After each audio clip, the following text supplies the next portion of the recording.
Seminoles, who were in Florida at that time. General Jackson then invaded Florida, Spanish territory. And we settled that deal by purchasing the Spanish interest of what's now the state of Florida. With that, we accumulated into our population the Indians then living in Florida known as Seminoles. Some years later, beginning about 1833 through 1837, the Seminoles were transferred into a region in then Indian nations or unorganized territory and camped near what is now Tahlequah at a place called Park Hill. Following the Civil War, they began settling in what is now the Seminole County of Oklahoma and become a part of that county, and the settlement at that time, retaining control of that area to the exclusion of all other peoples except by permission of the Seminole elected councils until about 1906 or 7, when the tribal government ceased to exist. Then, as all finally thrown open with statehood to white settlement, and the mixture that's taking place now, the Seminoles and the white people in the Seminole Nation living together. They had a person named Governor Brown. Do you know anything about his background? Who? Governor Brown, John Brown. Oh, that's uncle. Oh. I do him very well. Yes.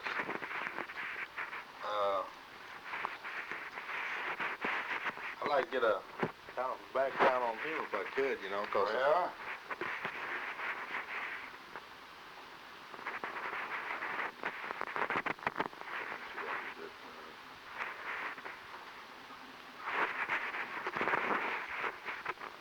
like when he first came here and opened his stores up? In the removal of the Seminoles to the Oklahoma territorial regions,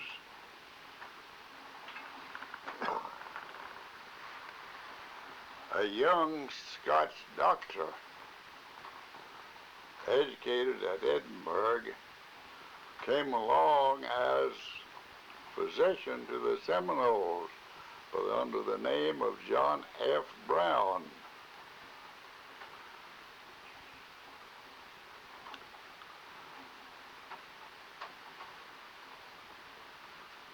About 1865 to 1870, he met an Indian lady, and from that Seminole Indian lady, and from that marriage came what's known as the John F. Brown families of Indians, now a part of the Seminole Nation.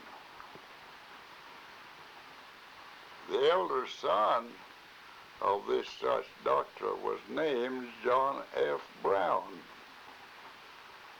At an early age during the Civil War, he led a part of the Seminoles into what is now Texas to escape the war, and Brown himself came back and became an officer of the Confederate Army, and was an officer of the Confederate Army at the time of General Lee's surrender. Later he got into the mercantile business and kept that ended his life as an operator of a mercantile business, along with the Wewoka Trading Company and with a brown store at Sasakwa. And the old line store and the Seminole Nation store at Old Arabica that is operated by a daughter, by a sister of Mr. Brown, being probably the first chain store system ever established in what is now eastern Oklahoma. Brown was elected chief of the Seminoles and served as chief until tribal government ceased to exist in 1906. That was about a period of about 35 years that he was chief of the Seminoles.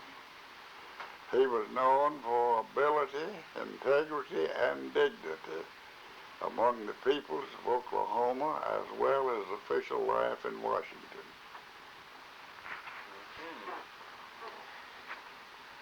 How about your schooling system since about 1900?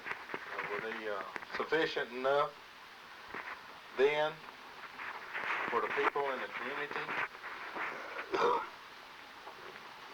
There was some kind of a school system in the Seminole Nation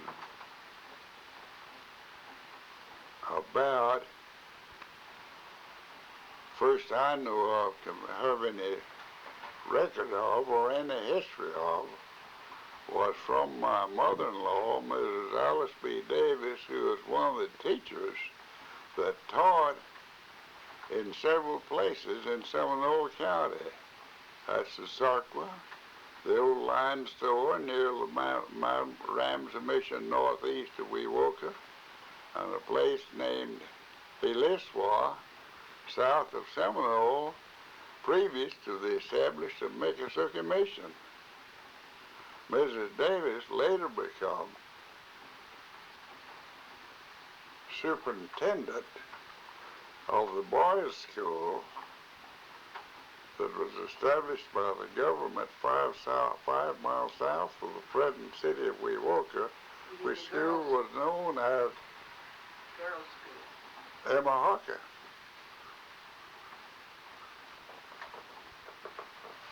How about the housing back then? Were they, did they still live in teepees, or did they cut down logs and make their own log Couldn't houses? give you definite on that. Couldn't definitely. Now, when I came there,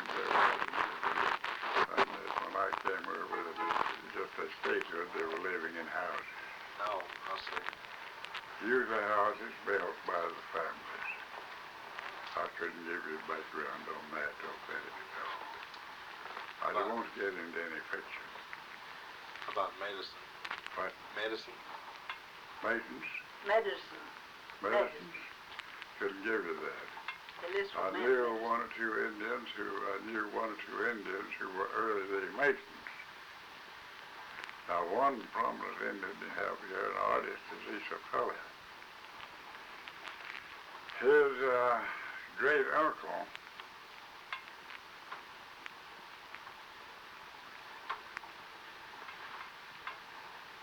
was Haney.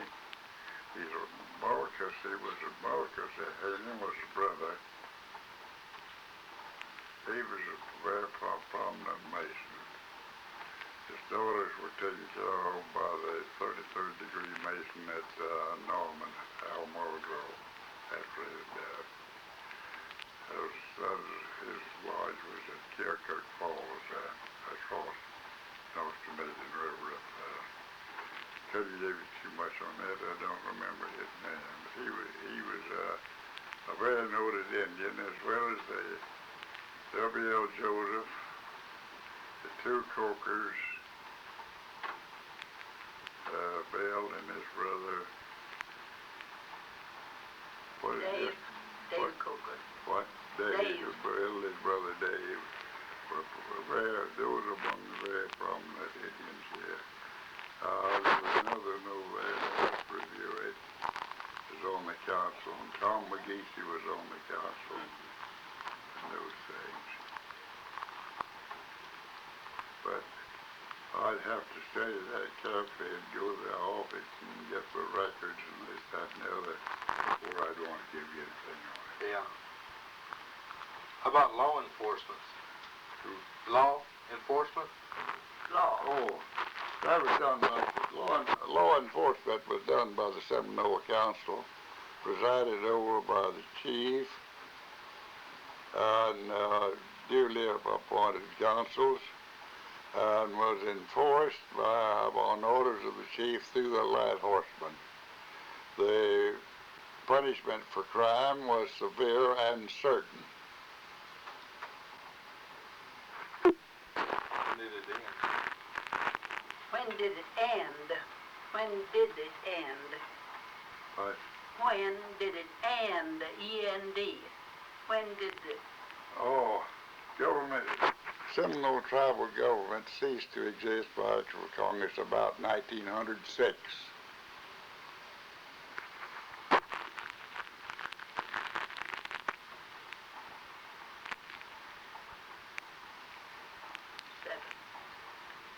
How about entertainment, you know?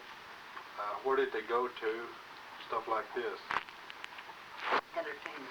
For places of entertainment, there were two divisions. One was the church division, and the other was so-called known as the dancing crowd.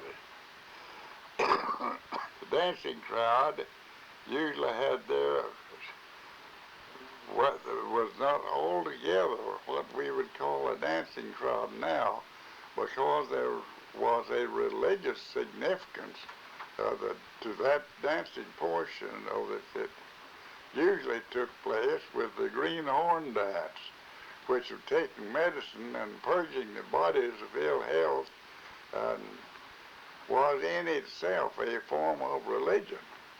But while it was made an entertainment with the games that was played there.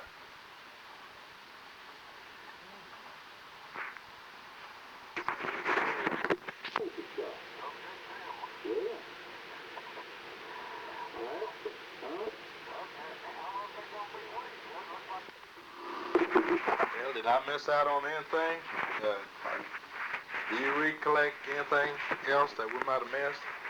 Listen, I can tell you, you were the first man that ever come in here and got me to give any kind of an interview. Well, I sure do appreciate it. I really do. And all of it. And you told me as a schoolboy, I decided to help you. Well, I sure do appreciate it. I really mean it. Now, if you want to get that on the tape in here, you can put it on it, but I have always refused. Yes, sir. You can just say so when you write it up. I definitely informed you that this is the first one that I'd ever given to anybody. I'm doing it for the benefit of a schoolboy. Well, I sure do appreciate it. Miss Cochran, I've done over that. You know, we've got a little nurses department over at that college, too. They're trying to train some nurses. Yes, sir. They needed some books. We bought them a while of money, $250 worth of books over there not long ago, and raised them $150 more and sent over to them to buy the books. Yes, sir. We're trying to help them. Right. We've sent a bunch of kids to school in our lifetime that are graduates and done well in the world. Now, the last three has been just damn failures. They cost us money. One of them was some old girl, Miss Wallace over there. We thought we had a peach in her. We watched her at a public gathering, and Miss Cocker's has been pianist. She's an ex-pianist, that's that. And we heard this girl down here, and then we asked her to come over and play. And she'd come over and play one evening over here, and we decided to help her out in school. Well, she wanted to go to OBU. Well, we'll donate you so much money a month. She decided she didn't want to go to OBU. She had a boyfriend. She's nuts about that Seminole. I thought she'd overcome it, maybe. Well, all right, you can live at home, and I'll give you $20 a month. So you go to school at Seminole, till you get ready to go to these other places, we'll increase it. Damned if she didn't quit and get married and wasted she had, if we know anything about music, and Miss Kiker educated in it, and I'm a patron of it. Yes. And that's not the only people. Well, Julie here picked up a Negro girl. She was asking, I told him what I was up again. I said, we'd like to send another kid to help another kid get through school. We picked up a Negro girl. She had to give her so much a month. She'd go to school at 8 in. But she wouldn't tell me what her grades were. She wouldn't answer my letters. She wouldn't tell me her grades. She wrote me in and saw halfway insulting letter then, but it's over that I shouldn't have asked about her grades. Well, I was putting the cash money to her every month. I thought I was entitled to know something where my money went, what it went for. Yes, sir. So I dropped her. Then we picked up a hot number that used to live here, an oil field daughter, and she was an artist. And she had talent. She could have gone to the top in music, both in voice and piano. And her music teacher, Norman, the PhD man over there in it, wrote me in. Her school wrote me in, this, that, and the other. So we sent her $50 a month to go to school all over there that year, freshman year in college. And she took some typing along with it. Then they needed typists in the office. Damn if they didn't take her out of school and put her in the typist. That money is lost. So this year we decided we'd buy some books for the school over there and some for the library here in Weehawken and not mark anybody off. Yes, sir. I just got disgusted with it. Yes, sir. Now we got 18 previous to that, 16 previous to that, and 15 of them made successes. Yeah, there's too much going on now, though. Like Too much. running around and just. You can't help it. You can't do it now. You just can't do it. Right. I'm sorry, it's too bad. We'd still go, but I have no hope whatever. Yes, sir. I've lost. There's a place, I'm going to tell you as a young man, there's a place for a man that gets up and does it. Now we know from our own 3 sons. We had 3 sons. We lost one, he's a drilling contractor. Had a couple of rigs, had a deep rig and a shallow rig. He was on the deep rig himself in southwest Kansas. Wanted to keep going, a blizzard come in, his water lines were getting to freeze on him. He got up on top of his draw work with a torch, throwing it, and so he'd keep going. And of course, to keep his draw work from freezing, he had liquid butane in there. That butane in it, it couldn't use water in there because it'd freeze up on it. So it filled that, but there's a tiny leak somewhere about it. When it's hard to climb down, he's doing that work himself. He handed his torch to the union to one of the boys, and instead of extinguishing the torch, I put it out to lead it right square down on top of this leak, and exploded the draw works and killed my son.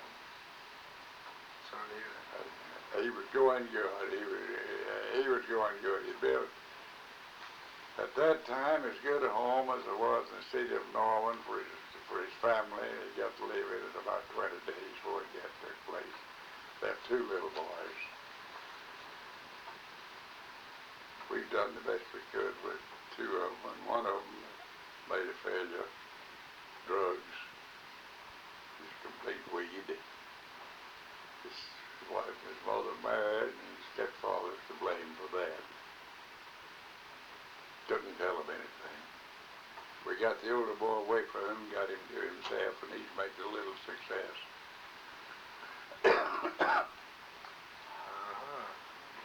The youngest son is one of the leading young geologists of the state of Oklahoma, and probably has the best business of any young geologist in the state of Oklahoma. The older son has his doctorate. He's head of the psychology department at California State University, Los Angeles, and has about 15 teachers under him.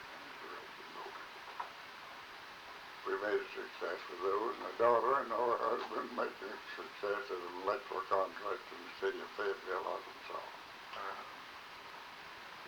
There's a place for them. Right. But you just got to get in there and get it. I told them I didn't choose a career for any of them. I said, I don't, whatever you do, that's you.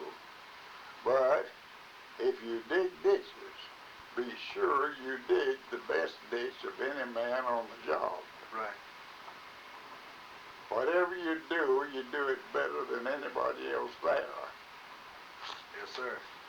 And that's the only instruction I ever gave them about their education, except what I could help them as I went along. We both did that.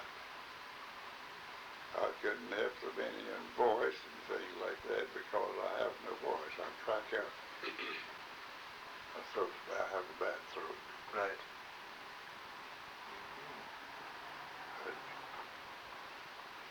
There's a place. Just remember, as you go forward in life, there's a place.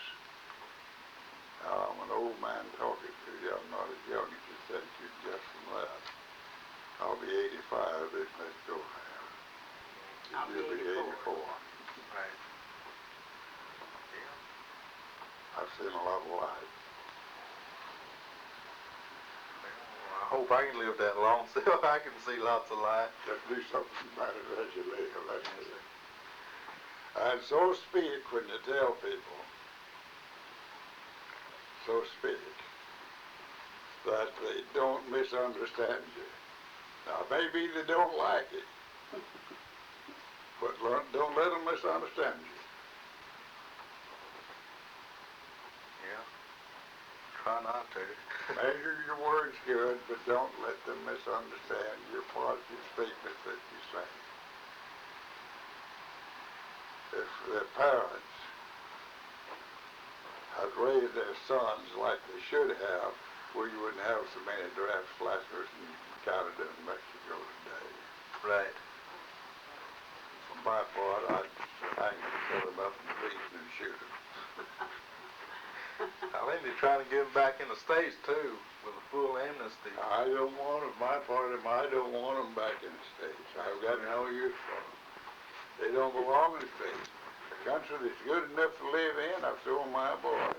A country good enough to live in, it's good enough to fight for.